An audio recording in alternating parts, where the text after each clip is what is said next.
Robots Radio presents... Hey everybody, welcome into the podcast. We are back with another special bonus episode. Today is our favorite day of each season. We are starting our bracket challenge. This is where we take all 32 movies that we've done in a season and we pit them head to head in an elimination style tournament. Bradley, I hope you are as excited as I am for today. Bob, there has not been a more timely bracket. Corona has stolen a lot from us.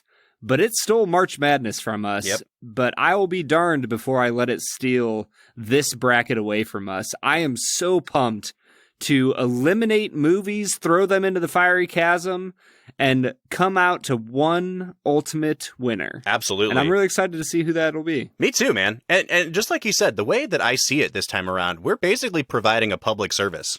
We should be getting subsidized for this somehow, Brad. Yeah, I don't see how the American government shouldn't be giving us money for serving the public so tirelessly and self-sacrificially. Now, if you are a longtime listener of the podcast, chances are you heard our Season 1 bracket challenge. But if you're new to the podcast, we're going to break down the way that this works. Just like March Madness, we are going to walk our way through each matchup in this bracket. We'll start with the round of 32 and the Sweet 16, and then we will have another bonus episode this Thursday where we'll finish out the bracket with the Elite Eight and the Final Four all the way down to the championship. As Brad was alluding to just a minute ago, the way that we think about this is when two movies are pitted against each other, one movie gets to advance and the other movie is destroyed forever, thrown into the fiery abyss, never to be seen again. So that makes our decisions even more final. We have to consider that these movies will never be viewed by a single human being ever again.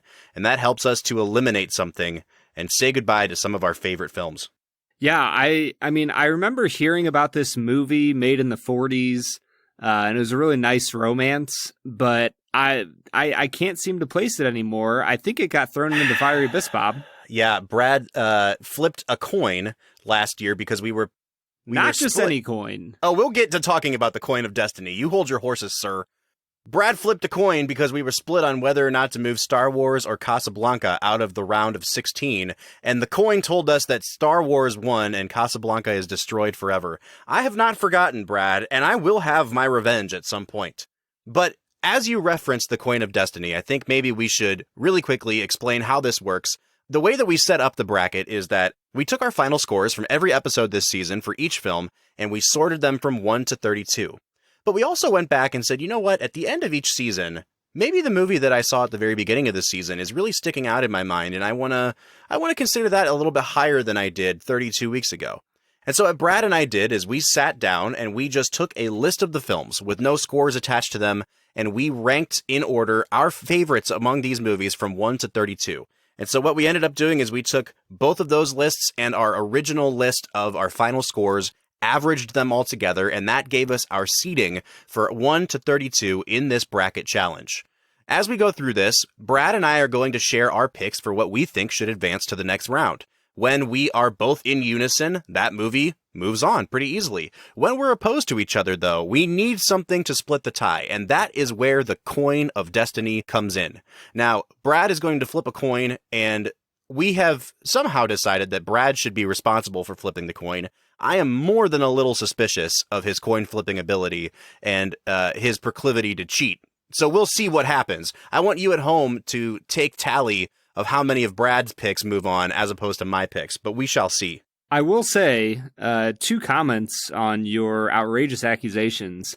Number 1, if you're not cheating, you're not trying.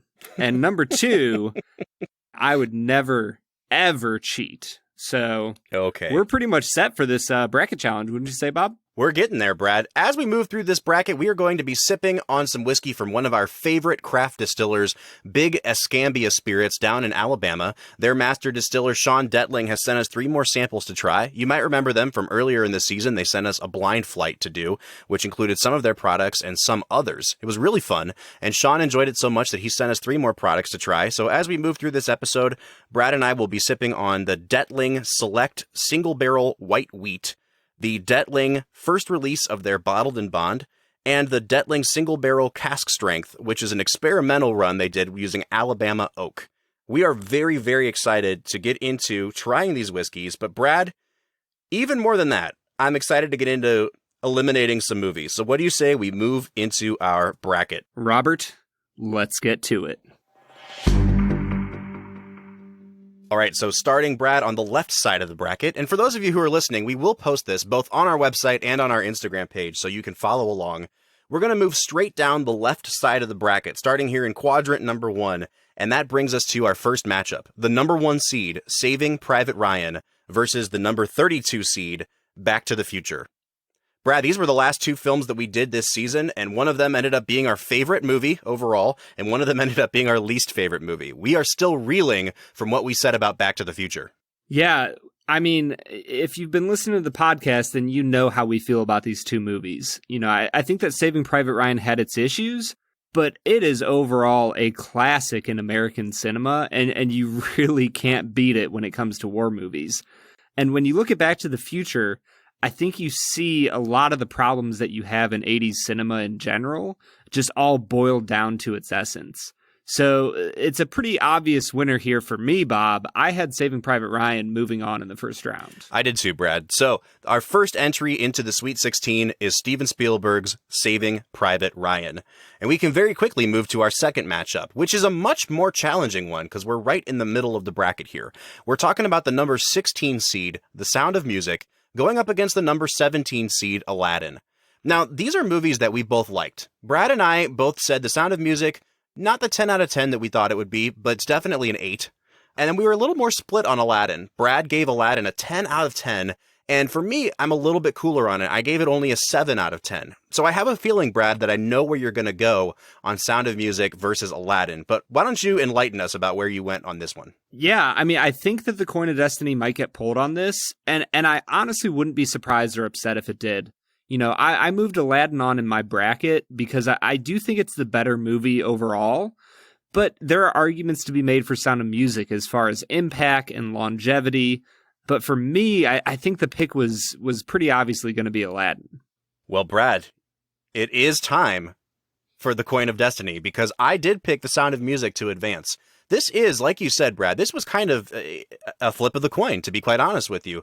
I'm fine with either one of these movies moving on. They're both really good movies, but let's see what the coin has to say. So, Brad, The Sound of Music will be heads, Aladdin will be tails. Why don't you flip that coin?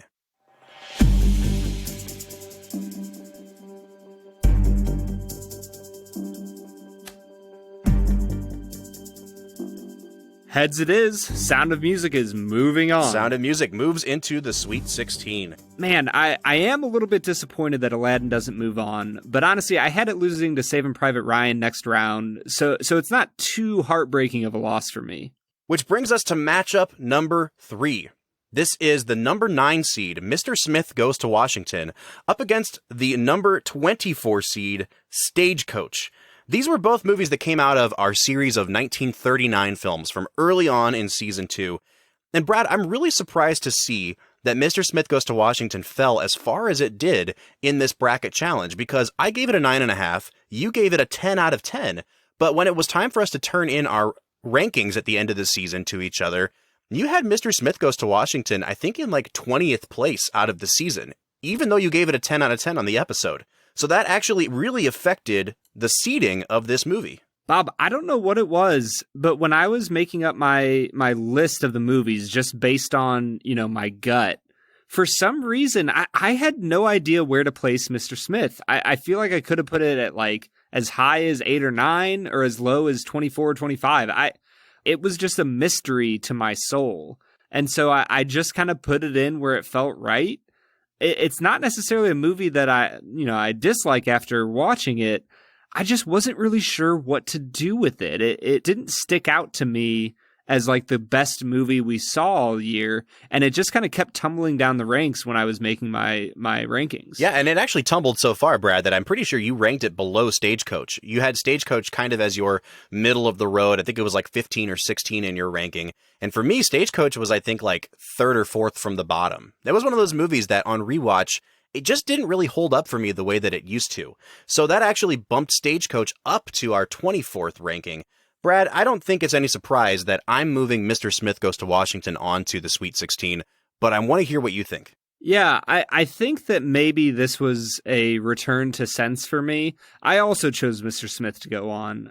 When you put it up head to head against Stagecoach, I do think Mr. Smith is the better movie. And not only that, it's the more important movie.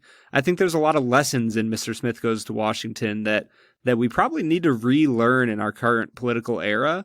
And so for me, it was definitely a vote to move Mr. Smith on. All right, so Mr. Smith Goes to Washington moves fairly easily into the Sweet 16, which brings us to the last matchup of this quadrant, Brad. The number 8 seed, When Harry Met Sally, up against the number 25 seed, Warrior. Warrior was one of those movies that I thought that we would both like more than we ended up liking. We found quite a few flaws in the storytelling aspects of that movie.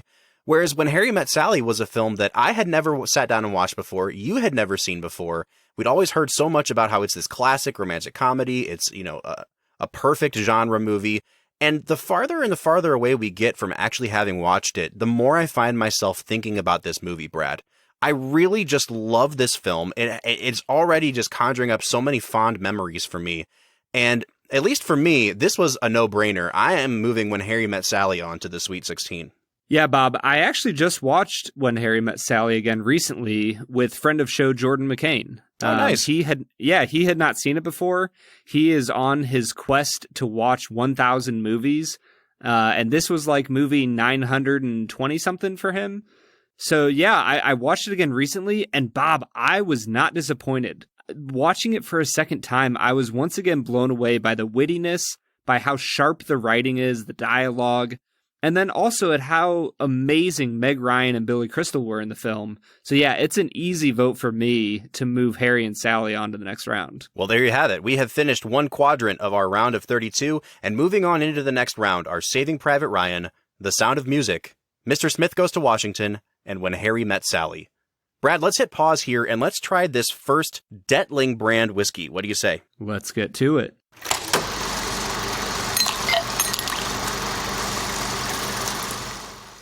All right, so we are trying the first of our 3 Big Escambia Detling brand whiskeys, and this is their single barrel white wheat whiskey. It's coming in at 94 proof. Brad, I am a big fan of wheat whiskeys. I just think that there's just such a smoothness to them. They're such easy sippers. But at 94 proof, this does pack a little bit of a punch. I'm really excited to get into trying it. We have it poured out here in front of us. Brad, what are you picking up on the nose of this? Honestly, it does remind me of Weller Antique a little bit. It's got that nice, weedy, almost like a golden touch to the nose that just smells smooth. I know I'm not using like normal nasal adjectives, but man, it just smells smooth and I'm excited to try it. Yeah, the first couple things that I get off of this are all fruit. I get a lot of peach and a lot of pear, and I really, really like that. It does smell a little bit young. And when I say that a whiskey smells young, for me, a whiskey that is kind of young, that hasn't been aged long enough necessarily, or that's been aged for a lesser amount of time, they tend to smell kind of like moonshine a little bit. If you've ever had a jar of moonshine or a sip of moonshine before, you know that distinct alcohol smell that comes with moonshine. And this has a little bit of that, but that's not a bad thing. And I think it plays really well with these fruit notes that I'm getting. So Brad, what do you say we see if these notes carry through to the taste?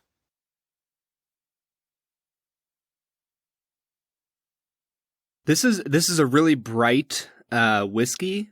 I think it does have a little bit of woodiness on its flavor. Like you can kind of taste that oakiness on the palate, but on the finish it's got a nice Kentucky hug.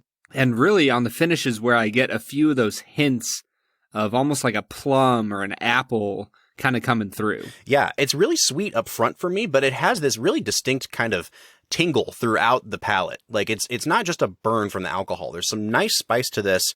On the finish for me, after I swallow, I get almost like a black coffee as I kind of breathe out. A really dark roast coffee. Brad, I'm really, really impressed with this whiskey. This is probably the best thing from Big Escambia that I've had yet.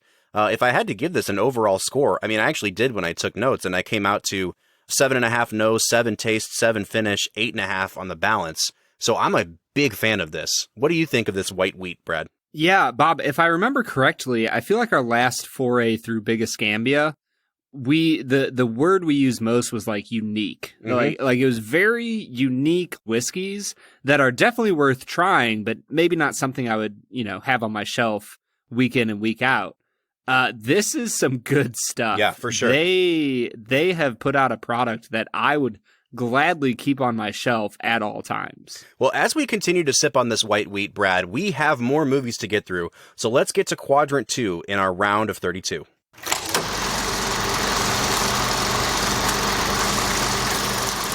All right, so we are moving into Quadrant number 2 in our round of 32. And that takes us to the bottom left part of our bracket, where we have the number 4 seed, The Sixth Sense, going up against the number 29 seed, The Wizard of Oz. Now, Brad, The Wizard of Oz is a classic that is beloved by a lot of people. You and I had a lot of issues with it. It's a garbage movie, Bob, for garbage people. I have never quite felt like it is the paragon of all classic movies that some people make it out to be. I really liked The Sixth Sense a lot. I'm kind of surprised that it's our number 4 overall seed. I think it's a really solid genre movie that has a lot of good drama underneath it. And I don't know how far it's going to go overall in our bracket, but at least for this round, this was a no-brainer for me. I am moving The Sixth Sense on over The Wizard of Oz.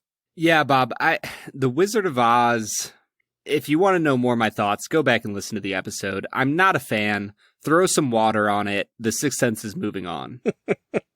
Well, that was nice and easy. And that takes us to the second matchup in this round. This is the 13th seed, One Flew Over the Cuckoo's Nest, the 1975 Best Picture winner, up against the number 20 overall seed, Gone with the Wind, the 1939 Best Picture winner.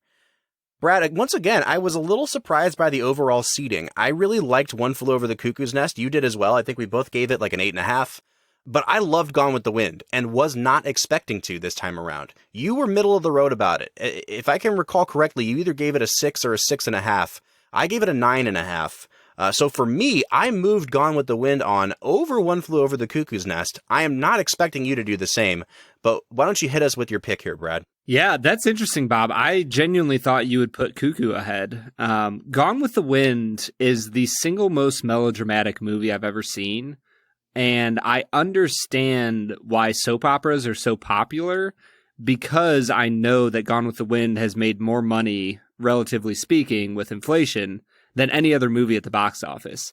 Like, if people are obsessed with melodrama back in the 30s that much, I suddenly understood why people are watching General Hospital and all of the other soaps out there. So for me, it's going to be Cuckoo moving forward, which I believe means we have to pull out the coin of destiny. That's correct, Brad. We are going to be flipping that coin. Heads will be One Flew Over the Cuckoo's Nest. Tails will be Gone with the Wind. Brad, flip that coin.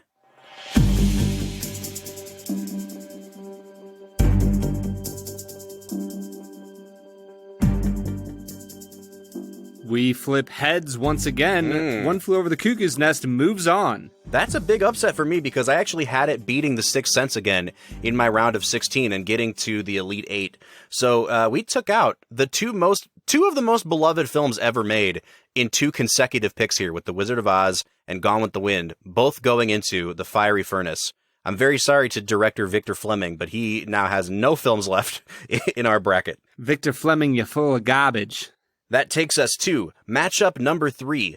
This is the 12 seed, Finding Nemo, up against the 21 seed, Awakenings. Finding Nemo is a classic of Pixar films. I think Brad and I were both, gave it like an 8.5 or a 9, Brad. It's a really great Pixar movie. It's neither of our favorite Pixar movie. Awakenings is a movie that I've always really had a soft spot for, that Brad enjoyed, but neither of us were arguing for it to be higher up on this list. And so for me, this also was kind of a no-brainer, Brad. I did move Finding Nemo on to the next round.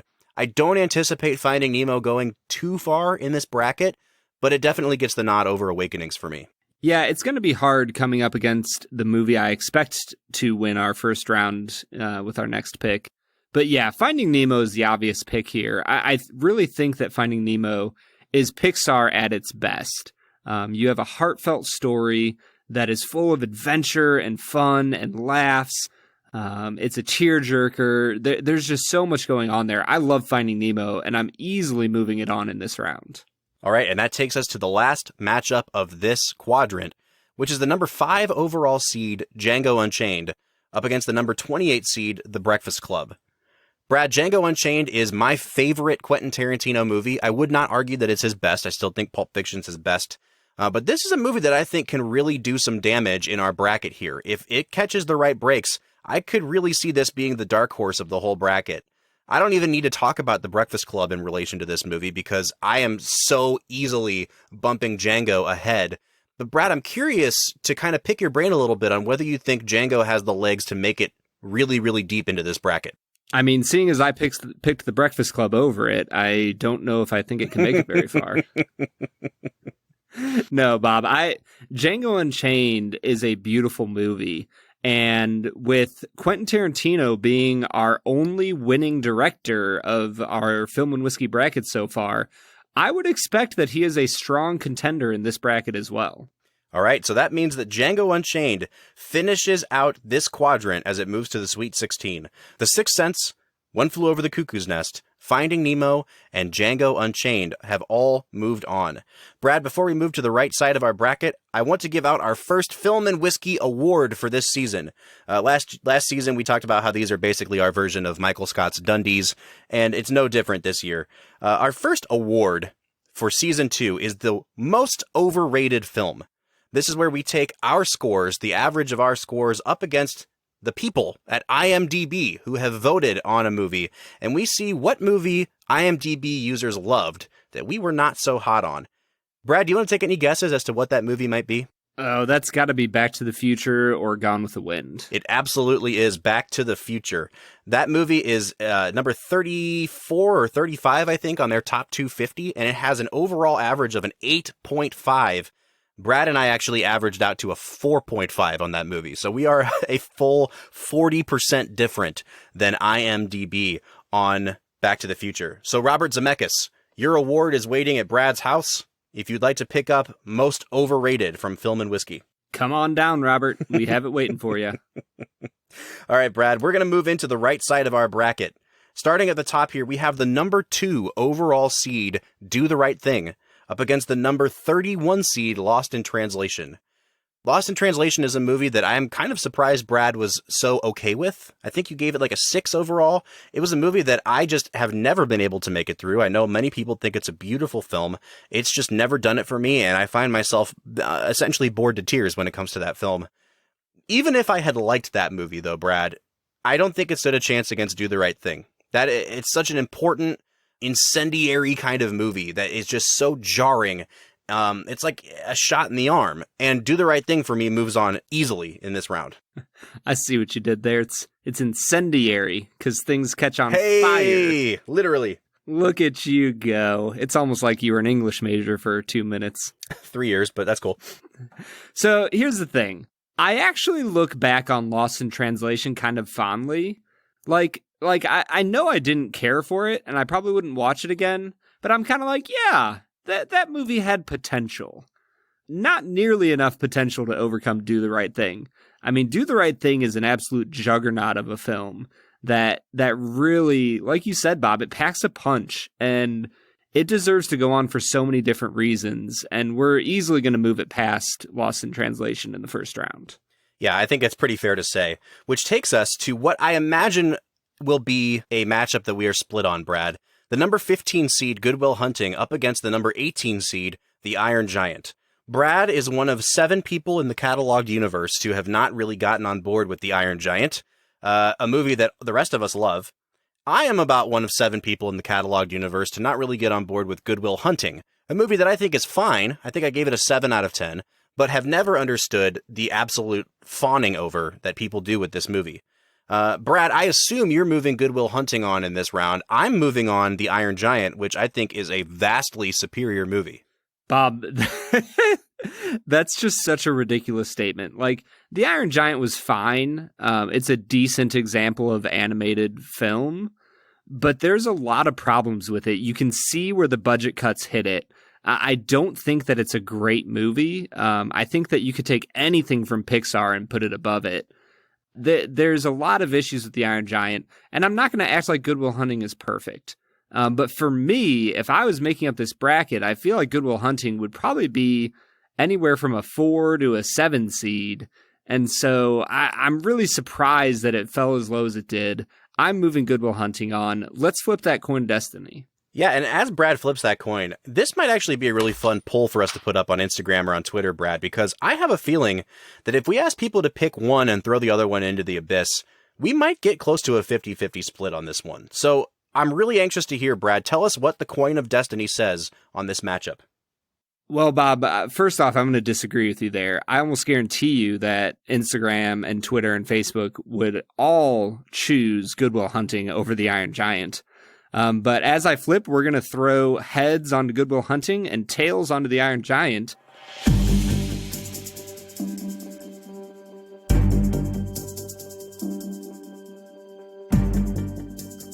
Well, the coin of destiny has spoken. Good Will Hunting moves on. All right. Coin of destiny sucks.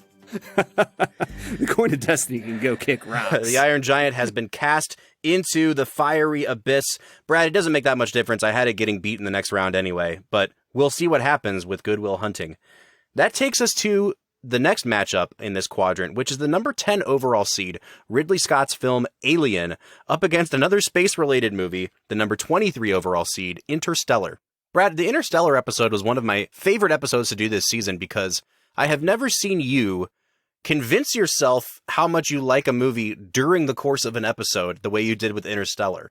You started out talking about how you had massive problems with it, and by the end you were like, you know what? No, it's an 8 out of 10. So it was really kind of cool watching you decide that it wasn't as bad as you thought it was. For me, it was as bad as I thought it was. I have never understood why people love Interstellar. It was a 5.5 for me.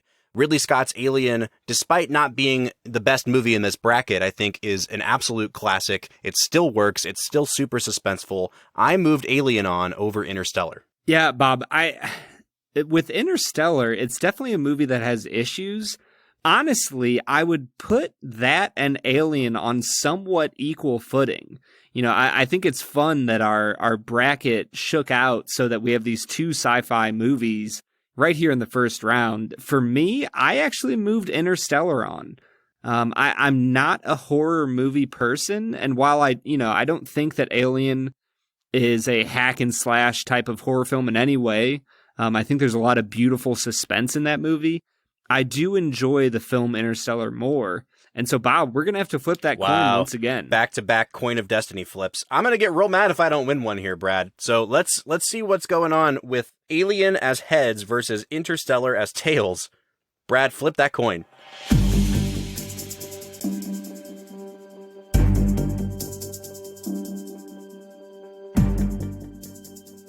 Bob, I believe the coin has come up heads every time.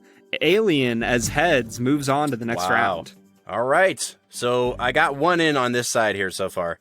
And that takes us to the last matchup of this quadrant, which is the number 7 overall seed, Birdman, the 2014 Best Picture winner, up against 1993's Mrs. Doubtfire, one of our favorite Robin Williams performances.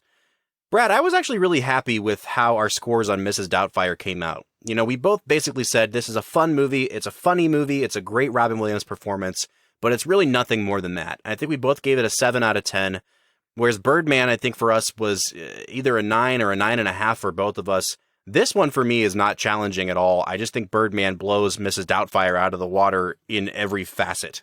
Yeah, Birdman is one of the better movies we've ever watched on the podcast, in my opinion. As when you just take everything combined, I really think it's an innovative film that has so much to offer the modern film audience. I love Birdman, and that's an easy pick for me in the first round.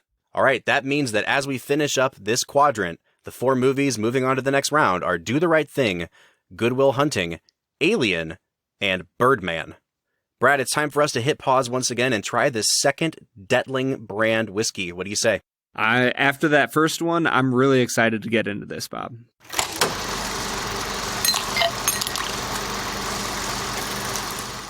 All right, so we are trying the second Big Escambia Detling brand whiskey, and this one is their bonded whiskey. It says it's the first release of this whiskey, which means, I think, Brad, we're getting something here that not many people have gotten so far. I do like my 100 proof whiskeys. It does sometimes tend to fall in that range for me that it can be really iffy. It could be a little bit too harsh without having the character of a barrel proof.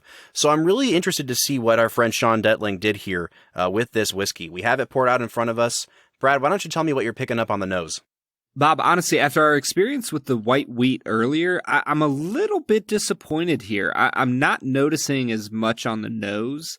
This one certainly isn't as bright as the white wheat was. This one has a lot more of those classic bourbon notes. As it's kind of sat out for a few minutes here, Brad, I got a really interesting hint of like bubble gum, like a really sugary, almost like a double bubble kind of smell, which I thought was really interesting. But whereas the first one had like pear and peach and you said plum on it, I get a lot more citrus on this one, almost like a grapefruit, a little bit of like a bitter citrus. I like it, but for me, this one, it does pale in comparison a little bit to that white wheat on the nose. But let's give it a taste, Brad, and see what we think. Yeah, Bob, I think you hit the nail on the head when you mentioned like a bitter citrus. Mm-hmm. It kind of has an orangey, citrusy taste to it that sours a little bit on the finish. Absolutely. That's exactly what I wrote. I don't know how else to describe it, Brad, except I wrote down like the finish is like sour alcohol. Like it's not necessarily a bad taste, but it does turn into almost like a citrusy bitters flavor on the back end of the palate. I think the front end was a little more sugary, but you're right. It definitely goes that route towards the end. Yeah, on the front end, I'm actually getting that kind of bubblegum type of flavor. But by the time you finish, it's a little bit sour, and I'm not enjoying it nearly as much as that first one. Now, I will say, this is not to say that I think this is a bad whiskey. All of my scores on this one still came out, over a 5 mark. So, if we were pressed to say, do you recommend, do you not recommend, I would probably still recommend this one. But in comparison to that white wheat, which is one of the better whiskeys that I've had on this podcast in weeks and weeks, I would say this one, it's a little bit milder of a recommendation. Yeah, this is the danger of doing a lineup of whiskeys, is that if I was just drinking this by itself, I might give it a little bit higher of a score, but man, when you have something else so fresh on your mind, it's easy to compare them, and this one doesn't quite hold up as much. Still a good whiskey.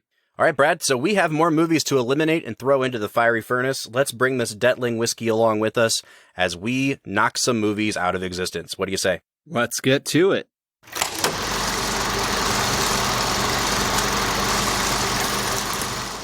All right, so the last quadrant in our round of 32 starts off with the number 3 overall seed, Christopher Nolan's masterpiece, The Dark Knight, up against the number 30 seed, a movie that many consider to be the best film of all time, 2001, A Space Odyssey. Now, if you are not a listener of this podcast, or if you're just a recent listener, this is a movie that Brad and I extensively talked about how innovative, how beloved, how admired this movie is. And we both admire it.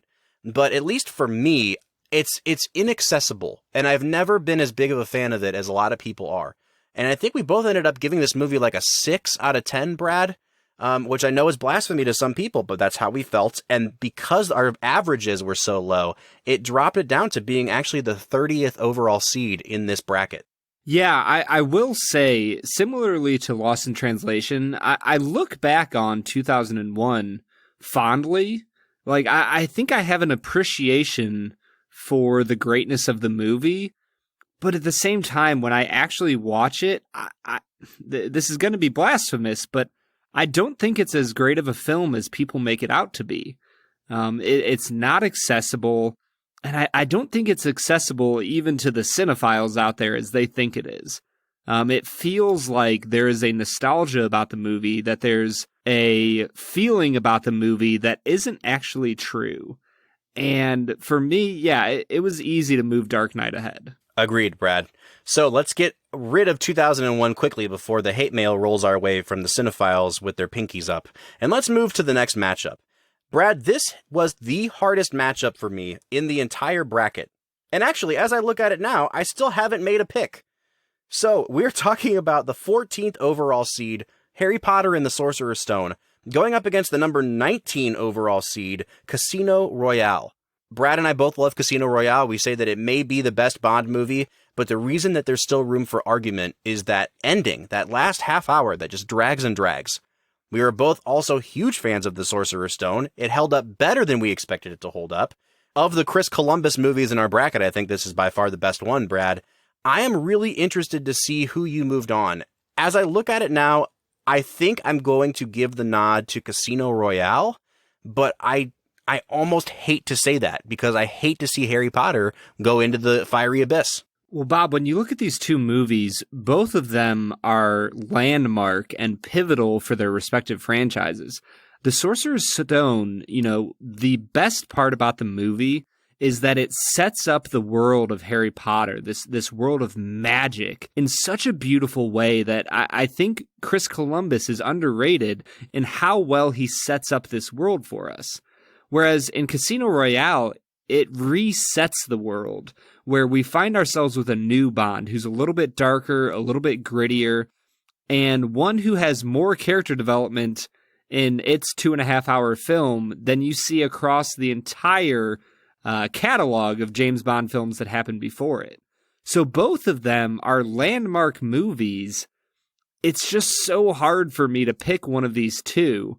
But I think that for me, the bigger cultural impact that Harry Potter has had on our world made me pick Sorcerer's Stone. I'm glad you did, Brad, because I don't want to pick one of these movies over the other, and I think it's fitting that we go to the Coin of Destiny to decide for us. So, Harry Potter and the Sorcerer's Stone will be heads, Casino Royale will be tails. Brad, flip that coin.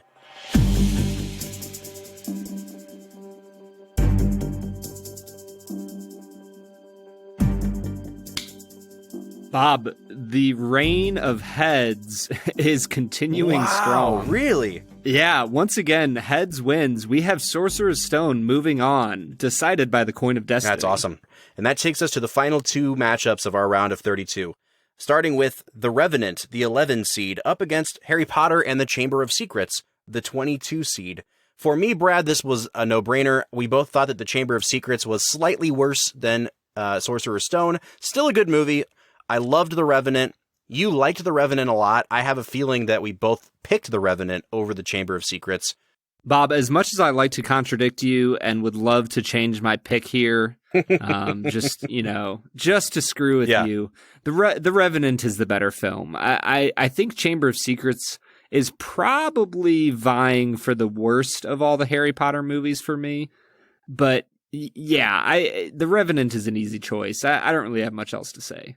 All right, and then our last matchup is the number 6 overall seed, The Empire Strikes Back, up against the number 27 seed, Eternal Sunshine of the Spotless Mind.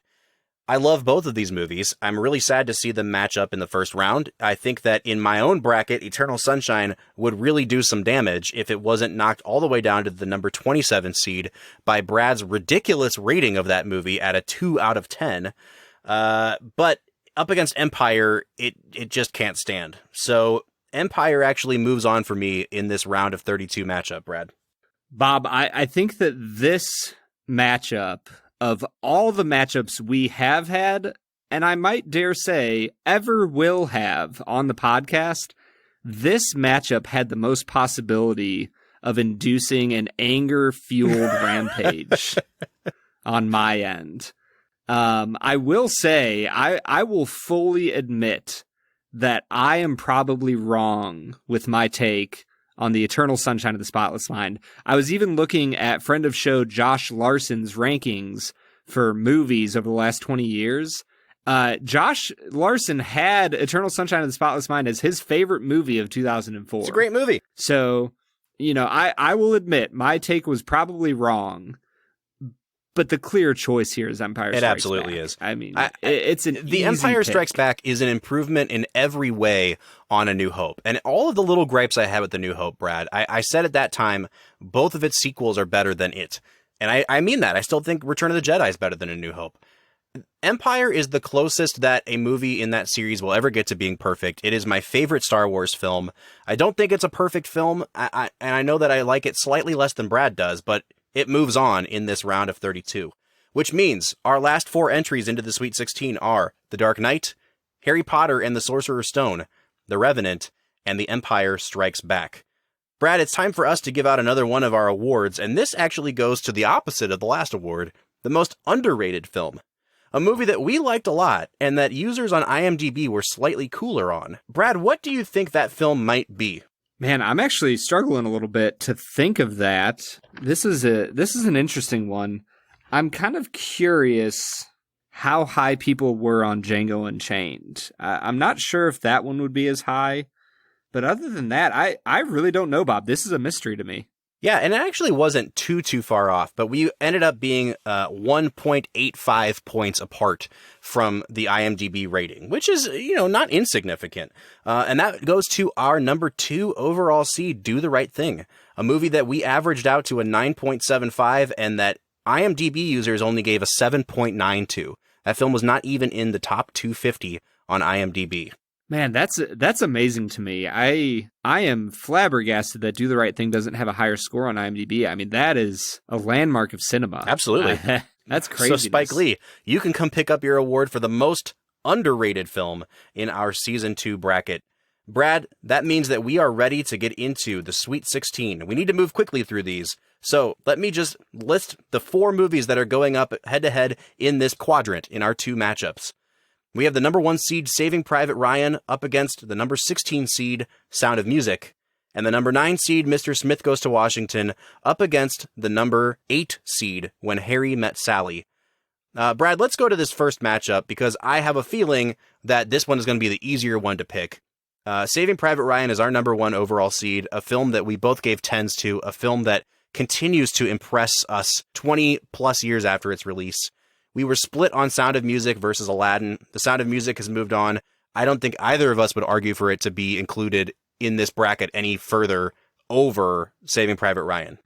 No, Saving Private Ryan is an easy pick to move on. There's so much to like about that film. And it's not that I don't love Sound of Music, but, regardless of it being Sound of Music or Aladdin, Saving Private Ryan was going to move on. Yeah, absolutely. So that one's pretty easy to pencil in here. Saving Private Ryan is our first entry into the Elite 8. Now, we are coming up to what may or may not be a challenging one. The number 9 seed, Mr. Smith Goes to Washington, up against the number 8 seed, When Harry Met Sally. This is a challenging one, Brad. I wouldn't mind seeing either of these moved on. But Mr. Smith Goes to Washington was significantly higher up my rankings list than it was on yours. And I do like it more than When Harry Met Sally. So for me, I picked Mr. Smith to move on. I have a feeling we might be split on this one. Yeah, Robert, When Harry Met Sally is the better movie. I love Mr. Smith Goes to Washington, but like I said, I have grown in my appreciation for Rob Reiner and his, classic in rom-com cinema. For me, it's When Harry Met Sally, easily moving forward. Brad, I have a question for you. If I was able to smuggle a copy of Mr. Smith, as all the other copies are destroyed, if that ends up happening, and hide it under my floorboards, would you be willing to rewatch Mr. Smith? Because I have a feeling that you may just be forgetting something about that movie. For you to give it a 10 out of 10, and then so easily cast it aside, has been really surprising to me.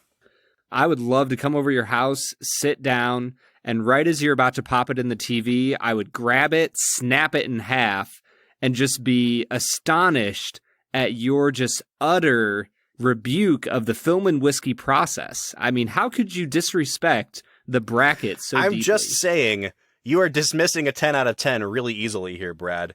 But regardless, we have a coin to flip. Heads will be Mr. Smith Goes to Washington. Tails will be When Harry Met Sally. Brad, let's get that second entry into the Elite 8 figured out here.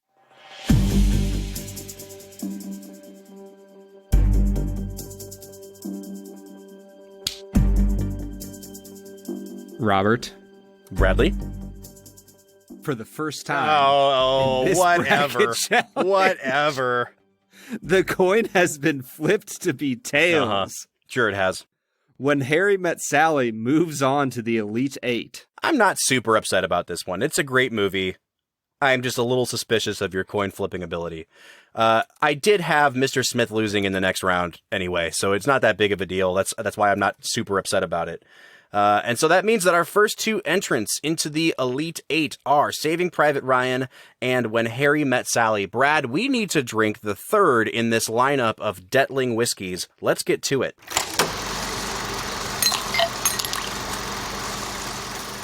All right, so our third and final Detling whiskey that we're trying is this Alabama Oak. Now, Bob, I'm a decently smart man. I have a undergraduate degree. I have a master's degree. And I'm going to take a guess that the oak trees they use for the making of this whiskey are from Alabama. I would hope so. Otherwise, I would be very confused. This Detling single barrel that he has sent us is an experimental, which is being made somehow with Alabama oak. I don't know if the process is different or if it's just the type of oak being used. I will say that it is a cask strength whiskey that clocks in at 58.4% alcohol by volume, which figures out to be 116.8 proof. So Brad, prepare yourself for this barrel proof whiskey. What are you picking up on the nose of this one? Well, before I get to the nose, Bob, I just love the color on this whiskey. Yeah, it's great. If I'm being honest with you, I think one of the reasons I like barrel-proof whiskeys, it's just because they're so darn pretty. Yeah, and they taste pretty good too, if I do say so myself. Yeah, and on this one, you're really getting a lot of deep notes on this. I feel like I'm getting some strong notes of that oak. There's a little hint of rye in there that I'm getting. It's a little bit spicy. I'm excited about this whiskey. Yeah, I'm actually getting more malty notes on this one. This is almost scotchy to me on the nose, and that's not to say anything negative about it. It's just got like some character to it. So I'm excited to try it, Brad. Let's give it a sip. Whew, Bob, you were talking for such a long time there that I was already diving into the depths of this beautiful whiskey. That is some good stuff, my friend. Yeah, it's really sweet. It's really strong.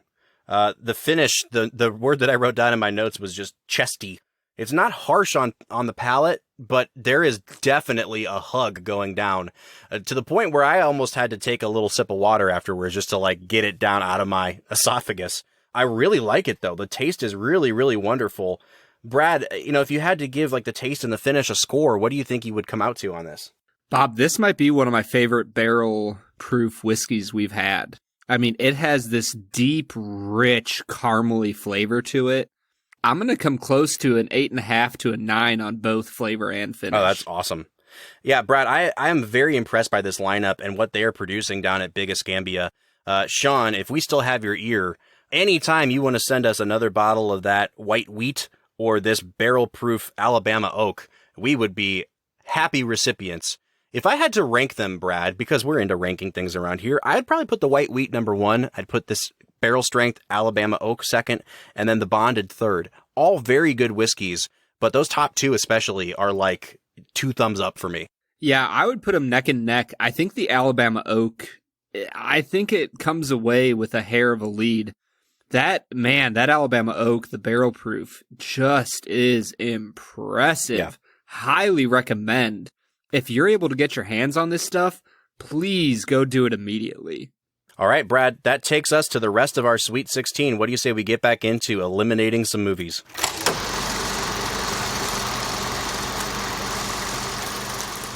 All right, so that takes us to the bottom quadrant in our Sweet 16. We are going with the number 4 overall seed, The Sixth Sense, up against the 13 seed, One Flew Over the Cuckoo's Nest. Brad, I had Gone with the Wind going to the Elite 8 over The Sixth Sense. So we may end up having to flip a coin anyway here, Brad. If I had to pick one to go in, since mine got eliminated, I think that I would pick The Sixth Sense. I don't know, how do we count this for me? Well, yeah, I think that as we move throughout the bracket, we have to re-pick things based on who is available. So we let the viewer know what would have happened if our bracket played out. But yeah, what would you pick between The Sixth Sense and One Flew Over the Cuckoo's Nest? One Flew Over the Cuckoo's Nest was a movie for me that I always really loved, and it didn't quite hold up as much on this go-round. The Sixth Sense is a movie that I just think is a really well-executed film. I would not have expected to go this far in the bracket, Brad, but I would pretty easily put The Sixth Sense in over Cuckoo's Nest. Yeah, honestly, for being someone who does not like horror films, I just love The Sixth Sense. It holds a really near and dear place in my heart. I don't think that knowing the spoiler ruins that movie. I think there's so much going on in that film, aside from, the big reveal near the end. And so for me, it was an easy choice to keep The Sixth Sense moving on. All right, so Sixth Sense goes into the round of 8, which leaves just one more matchup on this side of the bracket. That is the number 12 seed, Finding Nemo, up against the number 5 seed, Django Unchained. Brad, I think that this is where Nemo meets his end, finally. I have Django Unchained coasting into the round of 8 in this matchup. Yeah, Django is heartless enough to squash a small clownfish if he needed to save his wife. And that's pretty much what happens here. Yeah, Bob, this is a pretty easy one for me. Jamie Foxx and Christoph Waltz are going to... Waltz? Are they going to waltz? I was about to say that they're going to waltz. They're going to Christoph Waltz into the next one? All right, so that means Jamie Foxx is about to Christoph Waltz his way on in. So that means that Django Unchained moves into the round of 8, which takes us to the upper right quadrant for our Sweet 16. And the first matchup on that side of the bracket is the number 2 overall seed, Do the Right Thing, up against the 15 seed, Good Will Hunting. Brad, again, for me, this is a no-brainer. I had the Iron Giant going here, and I picked Do the Right Thing over that. Now that the Good Will Hunting is there, I'm still going to pick Do the Right Thing over that. I don't know where you are on this, but Do the Right Thing for me is better in every conceivable way than Good Will Hunting. I think that I would put those two movies much closer together. I think that there's a lot of stories of personal transformation that have been made in cinema, but Good Will Hunting and Do the Right Thing are two of the most important. But Bob, I'm with you on this. I think Do the Right Thing is the overall better movie, and it's moving on for me. Pretty well skating here into the round of 8, which takes us to our next matchup. Ridley Scott's Alien up against Alejandro Gonzalez Iñárritu's Birdman. And again, Brad, this is really not a challenging one for me. I really love Birdman. I know that there are a lot of people out there that don't care for it, that think that it's pretentious. That was not this movie for me. I love Birdman, and it easily gets the nod for me over Alien. Yeah, Bob, Birdman just has so many things going for it. I was honestly surprised to see it at number 7 in our bracket. So yeah, Birdman moves on for me as well. All right, and before we figure out what the last 2 entries into our Elite 8 are, we have one more award to give out today. That would be the most divisive movie. This is the movie that Brad and I actually had the biggest split on when it came to our scores. And if you've been paying attention at all to this episode, you probably know what that movie is. Brad, why don't you let them know what was the most divisive movie this season? That's going to be an obvious Eternal Sunshine of the Spotless Mind. Brad gave that film a 2 out of 10. A 2. I gave that film a much more appropriate 9.5 out of 10, which means that we were a full 75% apart from each other in our spread on this movie. That I don't ever see us topping that, to be quite honest with you, Brad, unless I give something a 10 and you give it a 1. Yeah, 9.5 and 2. Once again, it was just a garbage movie for garbage people like you. And I don't know why people love that movie so much, but for the sake of our friendship, I will put it aside and say this. I love you, Bob. I love you too. It'll be okay, even though you think I'm a garbage person. We'll get through this, you garbage person, you. All right, Brad, the last couple matchups in our round of 16. We have the number 3 seed, The Dark Knight, up against the number 14 seed, Harry Potter and the Sorcerer's Stone. Once again, great movies all. The Dark Knight wins for me. Yeah, despite a, ending action sequence that struggled a lot due to a forced plot about Big Brother surveillance, The Dark Knight is still one of the best movies ever made, and I'm going to advance it into the Elite 8. That leaves us with one more matchup. We have the number 11 overall seed, The Revenant, going up against the number 6 overall seed, The Empire Strikes Back. Brad, I know that you are probably already mad at me that this fell to the number 6 overall seed. I know for a fact it was your number 1 overall movie of this season. This is actually a really challenging pick for me, Brad. I'm just not a Star Wars fan in the way that you are. I think that all the movies have flaws, and some of them have very major flaws. It's a really enjoyable film for me, but I think about Empire the way that a lot of people think about an Indiana Jones movie. It's a fun genre exercise. I don't know that I would call it like a transcendent film. And so, Brad, you're going to hate me again. But I actually chose The Revenant to move on over The Empire Strikes Back. Oof. Yeah, Robert, that is a mistake. You need to come over and join the dark side. We have cookies. I I do understand your infatuation with The Revenant. It's a very interesting, challenging movie. There's a lot going on there. But I think that The Empire Strikes Back is a absolute monumental, important piece of film history. I mean, when you think about, no spoiler alerts, when you think about, the biggest reveals of all time, finding out that Darth Vader was Luke's father absolutely changed the landscape of movies. Absolutely. And so for me, it's an easy choice to move Empire Strikes Back forward. I think I could be swayed either way very easily. I don't think The Revenant's perfect. And I think this time around, I gave it a 9. Like, I could be very easily talked into Empire. It is certainly the more culturally significant film.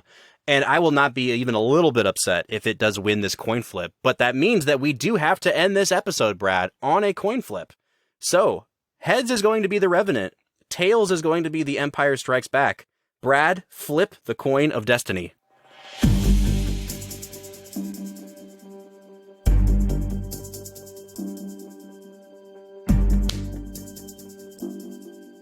Bob. Bradley. The Revenant moves on.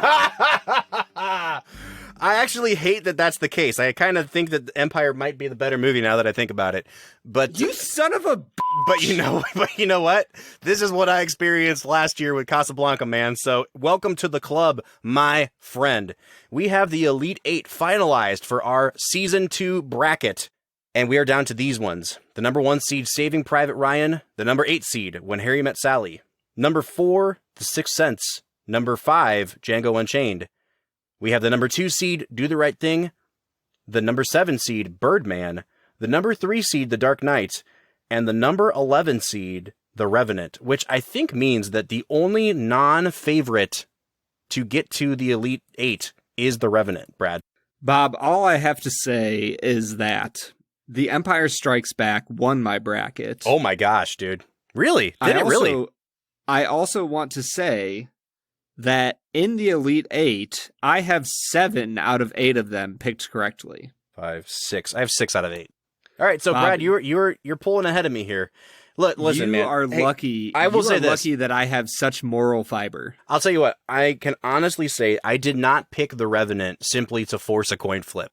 I really do think that those movies are neck and neck to me in terms of quality. I would not have been one bit upset or offended if Empire had won. And Brad, now you just get to understand what it's like to have one of your favorite movies of all time thrown into the fiery abyss. So, folks, thank you for joining us for installment 1 of our bracket challenge. We will be back on Thursday to go through the Elite 8, the Final 4, and the championship matchup. For the Film and Whiskey Podcast, I'm Bob Book. Yeah, you might be listening to an episode of Bob talking about it all by himself. I'm Brad G. And we'll see you next time.